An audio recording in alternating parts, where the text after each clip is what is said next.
ए आमा हो बोलेले बलात्कार गर्यो। केटी अमेरिकामा छ, केटा नेपालमा। केटी एउटा स्ट्याटस लेख्छ, स्ट्याटसकै भरमा बले जेलमा। होइन के हुँदैछ आफ्नो नेपालमा? केटाहरू प्रति यति धेरै बलात्कार। ओहो म पनि केटै हो, कहिलेकाहीँ मलाई पनि फसाउन सक्छ यार।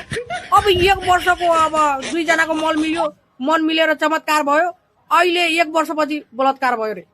ठुक्क त्यसका बाजे हामी के केटा कतपुतला जस्तै देख्यो यार। हाम्रो त केही मतलबै गर्दैन, कसैले मतलबै गर्दैन। केटी जता पाइ त्यतै युज गर्न सक्छ केटाहरूलाई, तर केटाले केटीलाई युजै गर्दैन।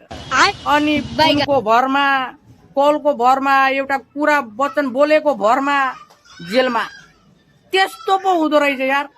जबरजस्ती गर्ने, के गर्ने भर्नी सब गरेर जेलमा हाल्दैछ केटाहरूलाई। कोच्दैछन् केटीले।